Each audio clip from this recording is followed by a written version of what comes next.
sorry. Is he coming? No. Oh. He's fishing. No, he's not. He's with his family. Oh, I thought Tyler said he was fishing. There's Rob. He could be fishing up there too. There's Mr. Banks up there for you. Checking the migration pattern of something. Morning. That's right. Morning. Okay, just almost time.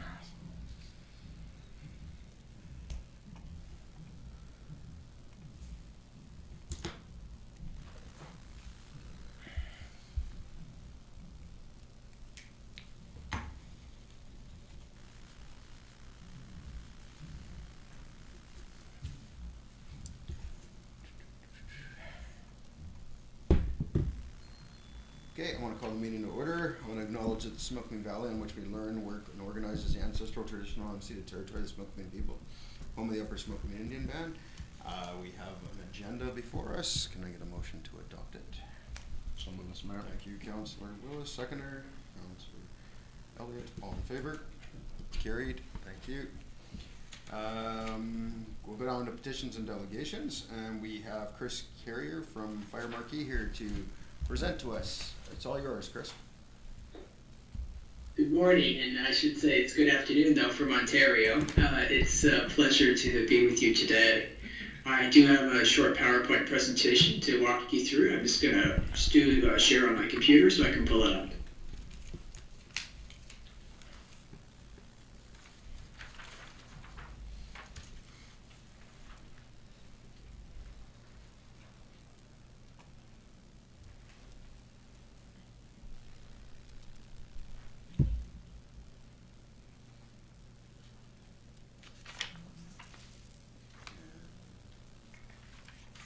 It's thinking.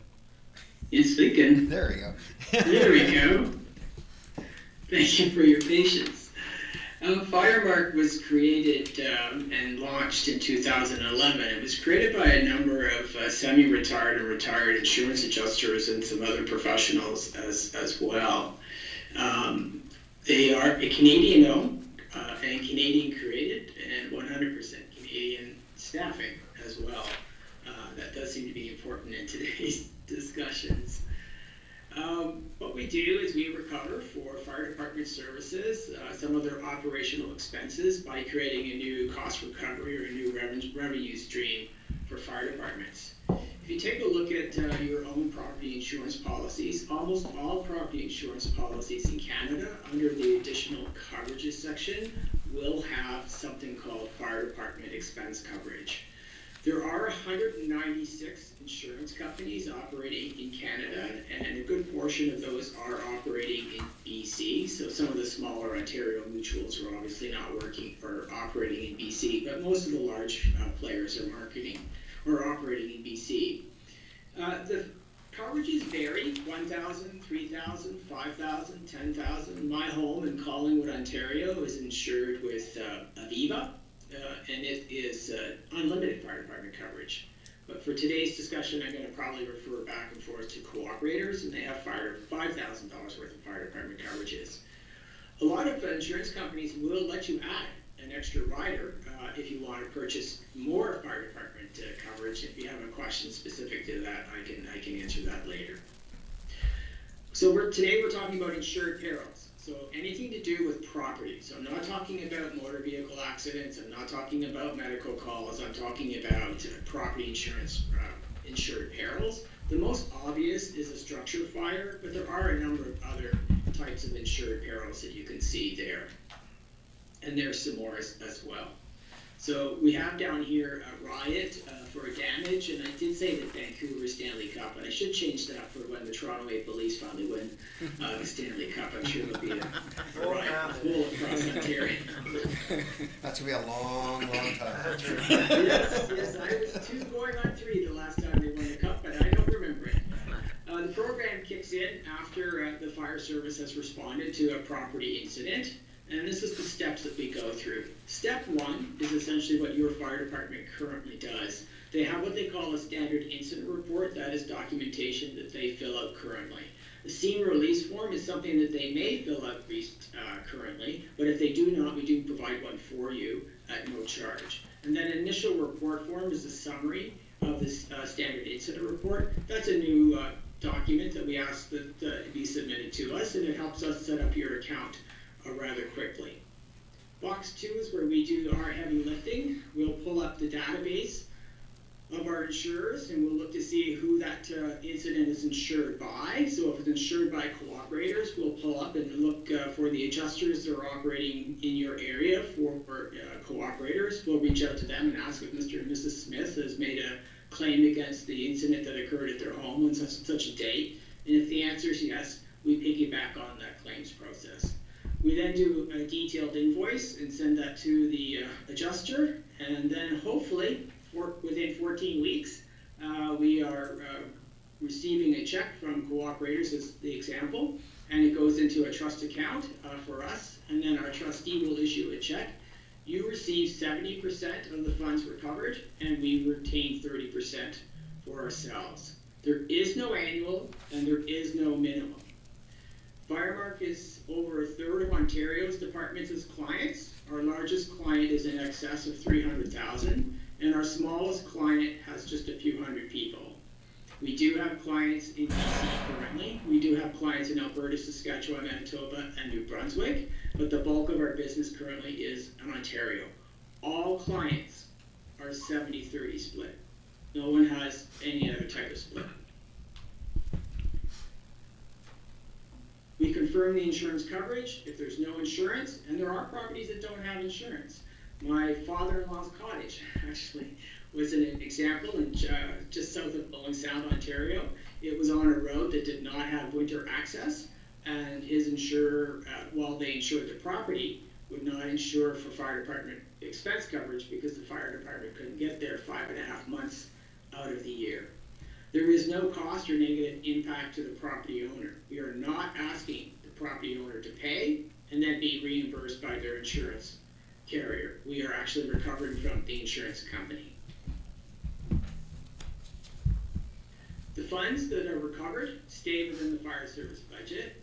So there's a difference between a fee and a tax. Taxation is a revenue stream that you can apply across all of your budget, where a fee is for a product or a service applied by a specific department, and this is the cost recovery for the fire service. So the funds are retained in their budget for public safety and education, training for personnel, or any type of capital purchase, large or small.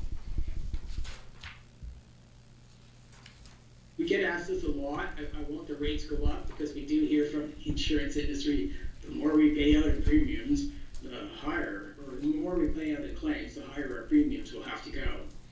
Fire department coverage, using cooperators as an example, in 2014 was $5,000. In 2025, it was $5,000. In 2030, I'm going to go out on a limb and say it's $5,000. It's a fixed amount. There is no inflationary pressure on the fire department coverage. There is inflationary pressure and supply chain issues on the cost of rebuilding and replacing the assets that have been destroyed. However, the fire department coverage, once again, is fixed. There is no inflationary pressure. You can see it for the Insurance Bureau of Canada, who is the federal trade organization for all of 196 insurance companies operating in Canada. On an annual basis, they publish what they call a fact book, and they define what a premium is. I've been looking at that document since 2014. And each and every year, they have the price for premiums is based in part on an insurer's best estimate of what they should be paying out. So they are covering the claim costs. Much like your municipal budget process, they've projected what they should be paying out for, in your case, expenses, in their case, claim costs. Premiums are also calculated to cover taxes, operating expenses, and expected profits. So they're charging the consumer for the fire department coverage, and they're forecasting that they should pay out on those fire department coverages. We've created a company where we actually create the obligation for them to honor the coverage for which they charge their policyholder. This is a small mutual in Eastern Ontario who raised concerns with some of their policyholders, who then called their local officials several years ago and said, you know, your premium is going to go up because of that Fire Marque program. that your elected officials are bringing in. So insurance companies publish the financials online. In this particular case, at $18.8 million in underwriting income, they had $10.7 million in direct losses that they paid out on. They only had 3 incidences of insured perils, of which they had $1,000 coverage. So they were telling their policyholders that $10,710,000 was okay, but $10,713,000 was going to cause a price increase. That's not exactly accurate. The intendant or the superintendent of insurance publishes an annual report. This particular company had 26,359 direct premiums, so that risk is shared amongst all the premium holders. So in this particular case, it represented 11 cents a policy, and they're telling their policyholders that the price was going to go up because of our program. It's not true, not accurate. The other thing that insurance companies do is they take their property portfolios and they reinsure them. So in this case, this company actually had reinsurance on its property losses that they put out there, and they would have recovered $3,000 along with a whole bunch of other expenses. They didn't lose any money in this case. The policyholders left a little irate, not with me, not with their counsel, but they did leave a little irate that day. The elected officials that were in attendance were quite happy with the presentation, and we retained them as a client. The fire department expense coverage does not have a deductible. It's deductible exclusionary. If the policyholder is entitled to $500,000 payout, and they have $5,000 worth of fire department coverage, they are still entitled to their $500,000 payout. The fire department expense coverage is not deducted from what the policyholder is entitled to receive. This is under the additional coverages section. We do get asked this a lot, why can't we do it ourselves?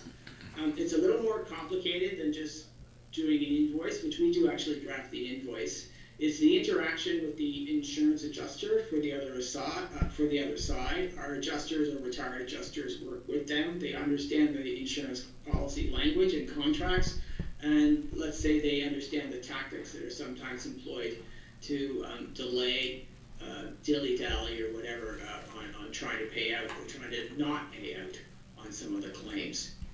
We do have large urban clients that have claims adjusters who work for the municipality within their treasury department.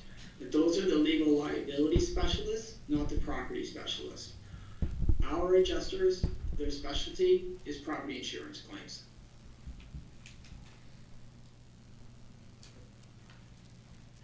You'll get asked this possibly by your stakeholders, by your friends and neighbors. If I pay property taxes, why should I pay an extra fee? First of all, we're not asking them to pay an extra fee. We're asking their insurance company to pay for the fire department expense coverage, which your friends and neighbors have paid for in the policy. So we're asking the industry to honor the coverage for which they charge the policyholders. If they do not wish to honor the coverage, take it out. If they're so concerned about premiums rising, then take out the coverage because they're not paying out, they may not want to pay out anyway. But stop charging the consumer for an item, for a product, that they have no intention or unwillingness to pay out on. If you like the presentation and staff do a positive research and report back to you, what we're asking is 2 bylaws be passed. A bylaw for a cost recovery mechanism, either a standalone bylaw or amending your current consolidated fee schedule. And then the second thing is to appoint us by bylaw so that our agency agreement is approved by council. We do have to prove to the insurance industry that we work on your behalf. They will ask us for a copy of this information, which we do provide them when we submit files on your behalf.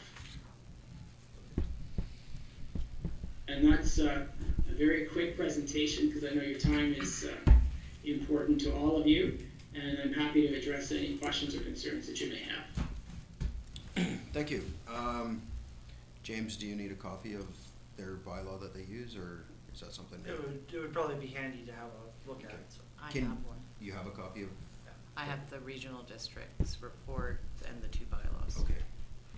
Did anybody from council have a question? Fire Chief, you're online. Do you have a question? Not presently, not presently. Perfect.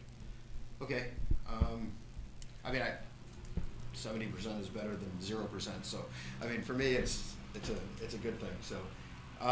Okay, well, we'll take this to our next council meeting, and, we'll get that ball rolling by the sounds of it, so, thank you for coming, I'm excited about this one, so.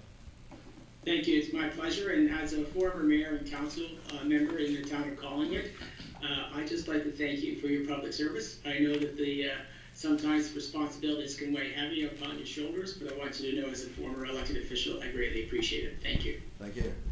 Thank you. Have a good day. Thank you. Okay, so I'll leave that in staff's hands, and you guys can bring that forward at the next council meeting. Perfect. So always good to get extra funding for the fire department. Okay, we'll move on to the next one. So I'm gonna ask for quarterly reports. I don't want you guys to go over the full report, you can just give us kind of close notes. It's just so we can maintain quorum, because I do have to run shortly. First one's up is CAO. Yes, I submit my report for council's consideration, and I will just highlight a couple items here. And I don't want to steal the fire chief's thunder, but the fire hall number 2 is about 99% complete, and I just want to speak to the fact that we use the design build style of contract, and it worked out very, very well. It came in on budget and on time, and I think everyone's very happy. I'm sure the chief will speak more about that. Just wanted to mention about the UBCM. It was, in my opinion, very, very successful. Very busy. We had a great time of building relationships with the MLAs and the ministers. And a highlight for me was just walking the halls of the historic Parliament building. It was very spectacular, and I really appreciate our MLA giving us sort of a backdoor tour as well. So, and just finally, we're preparing for strategic planning and just putting it all together, and I think we'll have a good session this fall here. That's my report. I'm happy to take any questions. Any questions from council? I will take this opportunity to remind council to submit those things that I asked you for last time, so we can get that to the CAO for strategic planning. Fire chief, you're not on our list, so I'll ask you if you want to talk quickly about the fire hall and maybe the status of the truck. Last meeting I gave you the report. We do have keys for the new fire hall. Basically, it's been handed over. There are some deficiencies that are left to be finished. There were some items that were missed, even on the walkthrough. So, LegCorp is getting that corrected, and their contractors. I'll be back in town tomorrow, so I'll be checking on that. It's turned out very well. There are some other departments, Tofino for one, has shown interest in how we went about this. Last week I was at the Canadian Wildfire Conference in Kelowna, and there were some other departments that I showed some pictures to, and they were quite impressed, more at the time frame from start to completion. And along with that, LegCorp is happy that if there was a decision that was made very quickly so they could keep moving. I did talk to Hub at the conference regarding our truck. They're still in the process of getting components, etc. And shortly it will be put in the production queue. And I'm estimating it will be possibly in the spring. I would prefer the spring instead of bringing it up over the winter roads. And one other highlight is next year will be our department's 125th anniversary. So I've talked to Nadine and some others. We'll figure out what we can do for that. Excellent. Thank you. Any questions of the fire chief? No, thank you. Thanks, Rob. Okay. Okay, Carrie, you're up. Just very quickly, we've got about 8 bylaws in draft form. The biggest one being our zoning bylaw. I'm hoping to start getting some of these to council shortly. The airport lands, the ALC exclusion application is still under review, and I hope to hear from them shortly as well. I am starting to work on the 2026 elections. I know it seems like it's a year away, but there's prep work that needs to be done. So I'll be bringing a report to council probably in November to appoint the chief and deputy election officers. And I'm also looking at doing a draft form of the 2026 meeting schedule for next year. That's my report. Thank you. Any questions? Getting off easy today. Building, you're up, Al. Okay, so we're finally moving forward with our repair to the heat system. We're actually putting a new HVAC system into the building. We've been communicating with Josh, and he's getting all the equipment together. And we expect that we're going to be so excited because 2026, I think we're not going to be freezing or sweating in the building in the summer. But yeah, we're pretty happy to be moving forward on that. We're still working with our new electronic plan reading table and plotter. It's coming online. It's becoming less foreign and more. We're becoming more familiar with it, and we're also archiving all our files, and we're working back now from present to get electronic versions of building files. So the access for them. The access to them when people are asking questions like point of sale and things like that should be a big improvement, less cumbersome. We're thinking of, to supplement that, we're thinking of getting a large format screen in the boardroom there when we meet with clients if they have brought electronic plans, and we can actually post them up. So we're investigating that. Chris has finished his level 2 exams, and he actually has got the time in for certification. And he's working towards the next 4 exams for level 3. We've got 47 permit applications to date.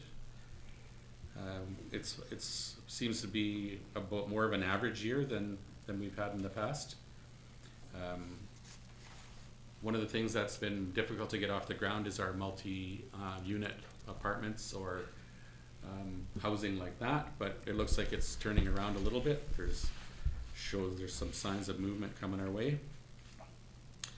And we're working with flood height increase. We've come up with a strategy. One is part of the zoning bylaw or official community plan.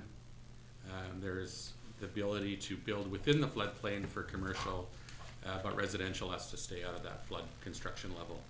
So it's actually starting to work. There's Arnold Minan's buildings on the top there. It's sort of a transition from one style to the next. So it's multi-use building now. The commercial will be within the floodplain, but it's flood resistant building. So if there is an event, they'll be able to clean that out, at little cost, rather than, getting somebody's whole house remediated. So that's going well. So that's where we're at now.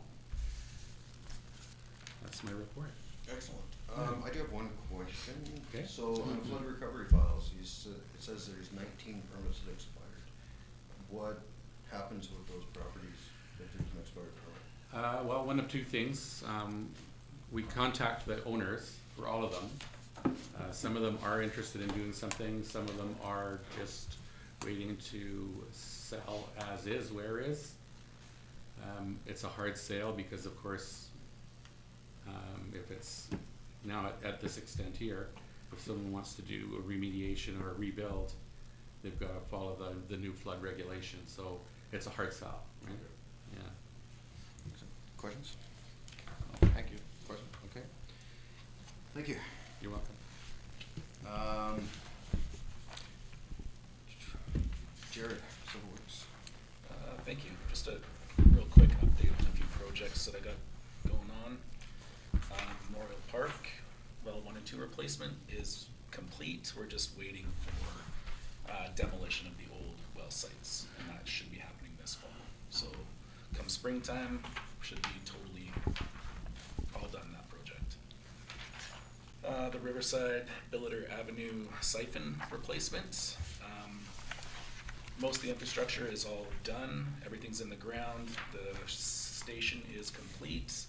We're just waiting on electrical service to be granted with right away. And that happened. We're just waiting on the school board to review it with their lawyers and get back to us. Thank you.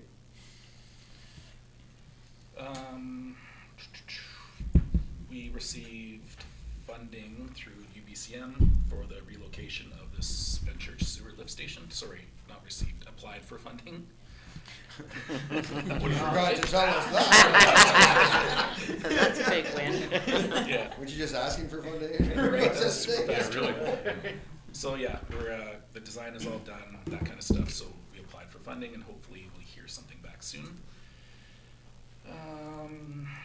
Municipal campground, we were doing some upgrades through there, pretty much all complete. The lift station was completed, and our next step is just kind of upgrading the actual well itself, just to bigger size.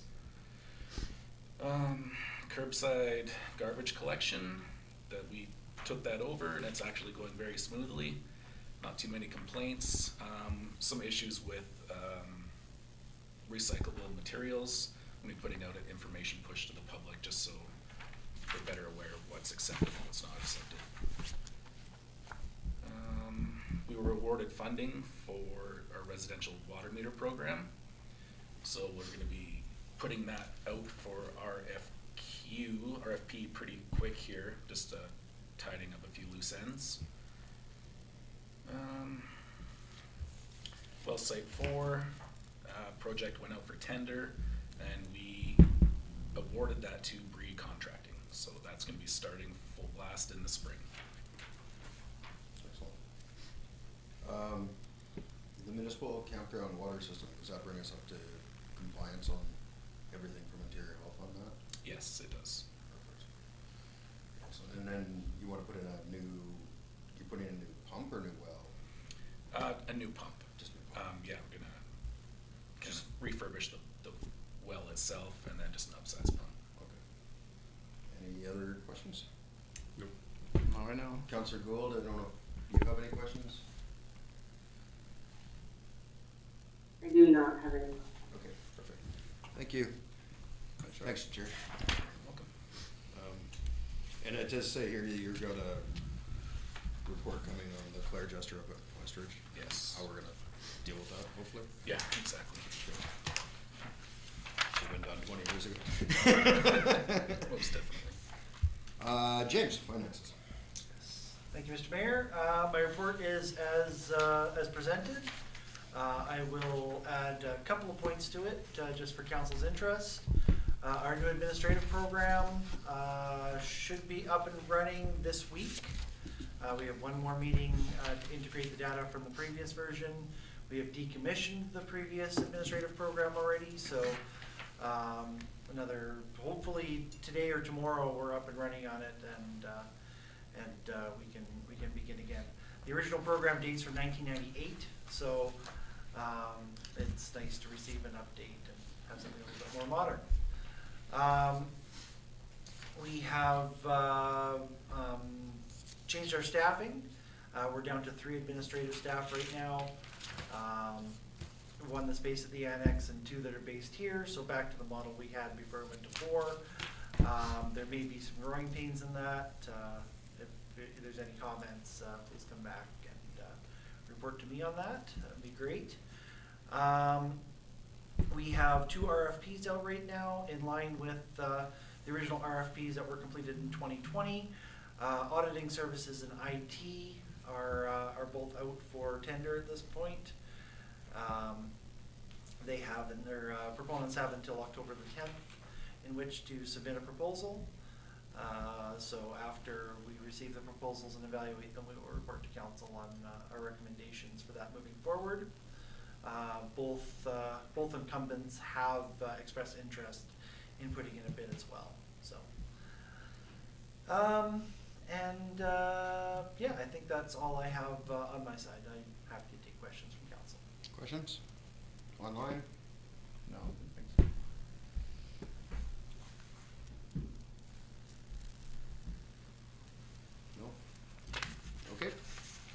Thanks, James. Recreation, Nadine? Thank you, Council. I'm here just to summarize our report that's presented to you. Our summer programming, this year we moved our outdoor free program, the Park Play program, down to Memorial Park from Vermilion Forks. So we ended up with 55 children as a whole who took the program quite consistently. We averaged probably about 15 kids a day, some less, some more, but that's kind of where we're at. And it ended up being a great position. And the one big asset to us this year was receiving little folks nursery school, as we're calling it, the rec house. And it was a fabulous asset to us for that. On days that we couldn't run because of weather or smoke, we brought them up to the rec house, and so it was a great little asset to us. Centennial Pool, always a wonderful spot, our aging little gem that we have.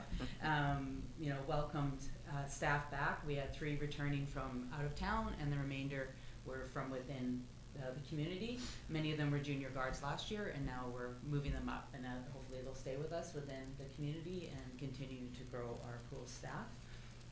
Swimming lessons, people are always interested in how we do, so we had 175 students participate in lessons from the school boards. So we offer lessons for the elementary schools, so 175 students participated.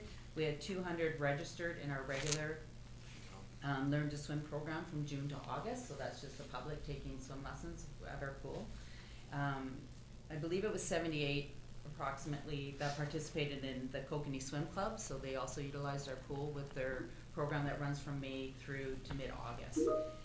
So that was fabulous to see. And we did have 5 youth, which is good to note, that they took a bronze medallion course, which is a beginning step to becoming lifeguards. So hopefully those kids will continue to move forward, and you know, in future we have some more lifeguarding staff from within Princeton, which is nice to see. The one thing that did happen down there this year, and it's starting to become a little bit of an issue, we resolved the handicap parking, which became a real safety issue down there. So we resolved that by lining and moving it around, and so that became a really good asset. The one thing we are lacking down there is shopper parking. We're with the struggle with the pickleball courts, tennis, when balls are happening. Our programs are happening in the park. The new playground and small splash area that we have is very popular. It's one of our biggest parks, and we're finding that the parking is becoming a real issue down there. So we need something to discuss and move forward on. Lining, paving, whatever it's going to be. We know that that area is going to remain for a few more years, so I think it's time we really take a look at it and have a safe environment for everybody. Pickleball obviously is quite popular, and our pool is popular. Summer events this year, big kudos to our community. Holy, do we have a lot of organizations that are coming forward and making things happen, and they're doing some great things. All of them are reporting numbers increase for all of their big events. Our main ones like rodeo, junior rodeo was new this second year this year. They had record numbers. You know, mining days, we moved mining days up to the fairgrounds, and that was massive and turned out a bigger number than they've had before as well. You know, all of the different things that are happening around the town. The town did participate and hosted the Revved Up I can't remember the name of it, a rocking event, sorry.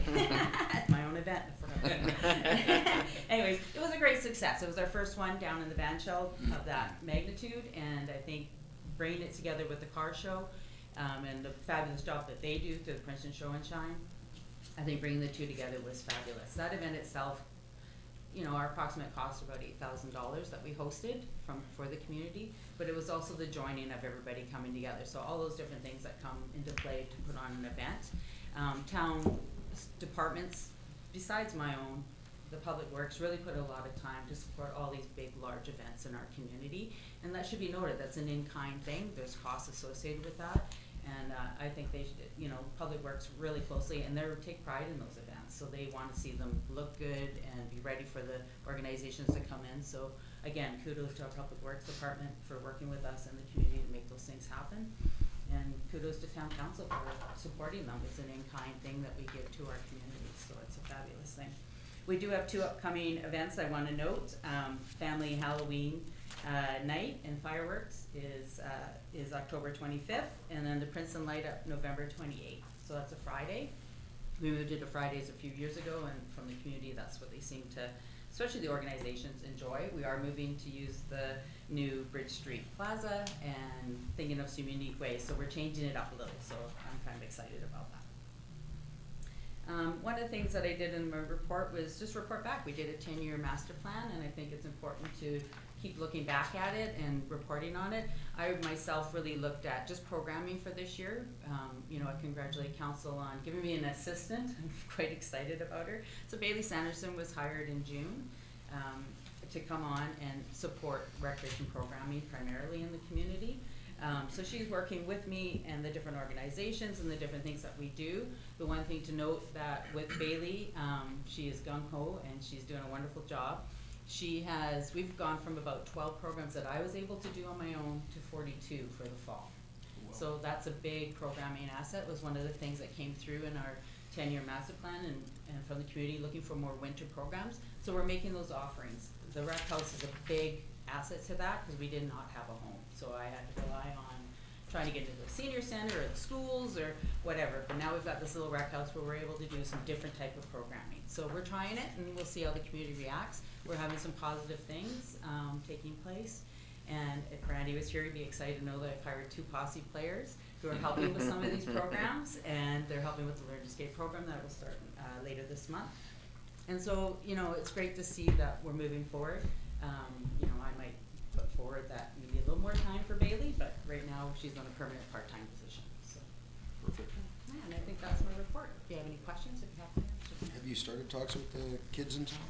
I know you had an ad Yes, out, so we had only one lovely little gentleman come, and I think it's more, we're trying to get into the schools now. The schools have settled down. Bailey and I have made some attempts to go in and talk with Wendy Willis and a few others at the high school, just to come in and start talking, get her face out there so the kids are a little more comfortable.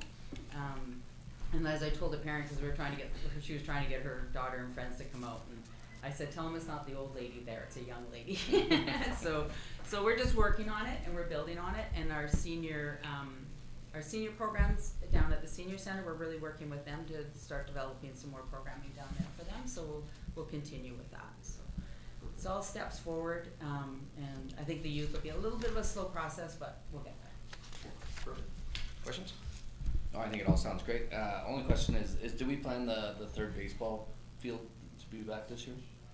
That would be a question for for parks. I know that it's something we want to move on. The ball teams themselves through the nonprofit group for the adult ball. I know they're rebuilding, right? So they're doing that. I think they had 8 teams this last season that they ran.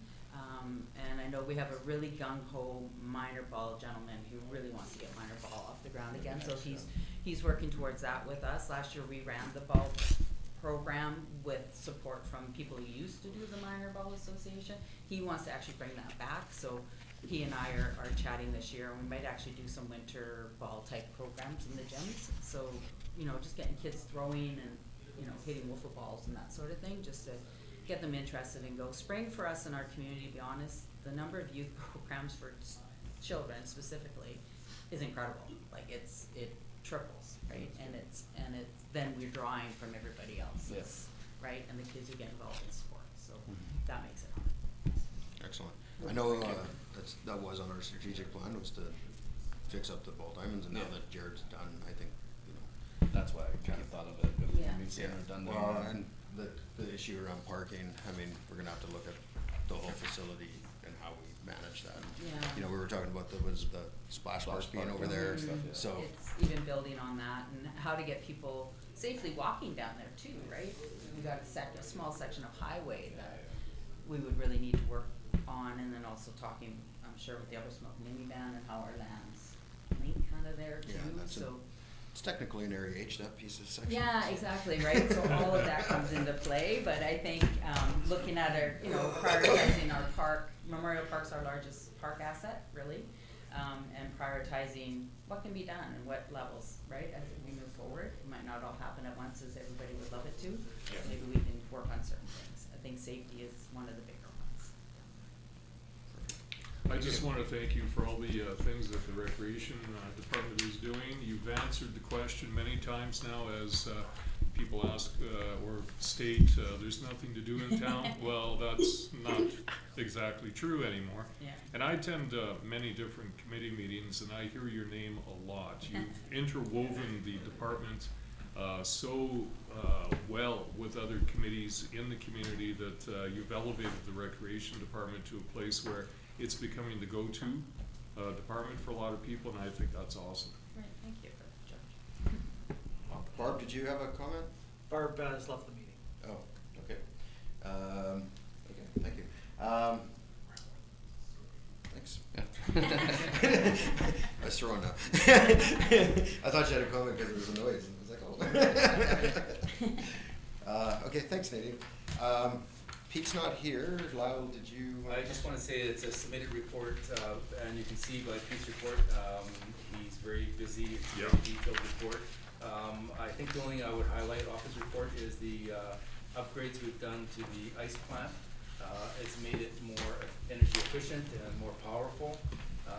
And as we discussed earlier, we'll take it into strategic planning, but the next or the last step that we need to do to complete our upgrades is to address the condenser outside. We wanted to do it this year, but unfortunately budget constraints didn't allow it, but I think that it's important to do it. We need to talk about it, doing it this fall, or doing it this spring, so that's his report. Thank you.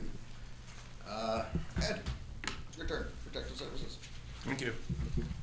Council, just gonna go over, there's two reports, one from myself with the Protective Services, and then bylaw report.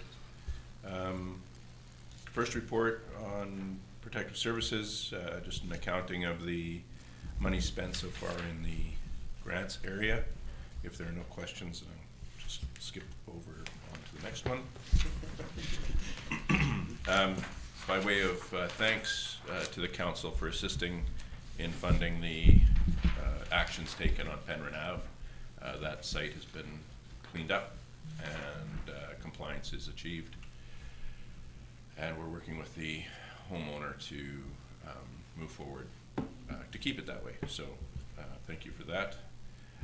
Just would like to highlight a few things. Intake so far this year was 446, and we've had more since this was written. Earlier in the season, I think in the first quarter, we estimated we were going to have 500. I think it's a little lower now as we get closer to Christmas.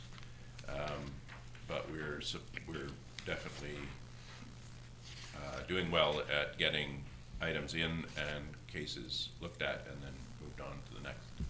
So there's a few highlights in the graphs and other components in the next couple of pages. Total number of tickets issued to date is 92. Payments pending 16. We were just in court this last Friday, and there was one individual who has a warrant for his arrest for a payment hearing, and 2 others that chose to comply. There is a new category that we think we're going to try and track better for council, which is the homeless, overall homeless files that are created. Oftentimes they're concerned individuals from the community phoning us for clarification or action that we're unable to fully implement. We're all aware that it's a problem, and I'd like to try and better inform council as to what bylaws is choosing to work on. The next portion is just bylaw activity, and you can see there are 3 representations. The traffic regulation, property maintenance, and the animal control bylaw. Those 3 are still our leading complaints, and we're having successes on all sides of that. So there aren't at this time any more, there's nothing more to add to that. Are there any questions from council? Been busy. Any questions? No. Comments? No, looks good, thank you.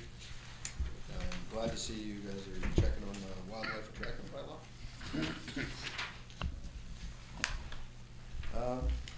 Okay. Last but not least, Mark. Save the best for last. Yeah. Thank you. I'll keep it pretty brief, probably focus mostly on what we have kind of in the queue on our mixed-use developments and more high-density housing that's kind of upcoming. Alan spoke about the one on the corner of Bridge Street and Tapton. They've gone through that floodplain adjustment for their commercial space. That's a 6-unit studios above that one, and I think, you know, probably the next one that we'll start seeing some action on. 2 other larger developments that are getting close. 195 Bridge Street is the Community Services, BC Housing, seniors project. Council we're shooting for you guys seeing that for the first time, hopefully next regular meeting, the first one in November at the latest. That's a 2023 file. When it started, they've made some significant changes and almost doubled the number of units that they're looking to put in at that location. So that's an exciting one and something that I look forward to bringing to you guys. The other one is a development over on Vermilion. It's another file that's almost 2 years in the works, and the developers worked hard to get it to where it's at now. The Bridge Street file is a zoning and OCP amendment that'll come first. The one over on Vermilion is a development permanent variance for that one. So with all those, that's 90 high density units within the town center that, you know, we could see here in the next little while. So 57 units is senior housing, primarily through community service and BC Housing, but we should see some action from those guys here. Beyond that, we are still on track with the housing initiatives of the province.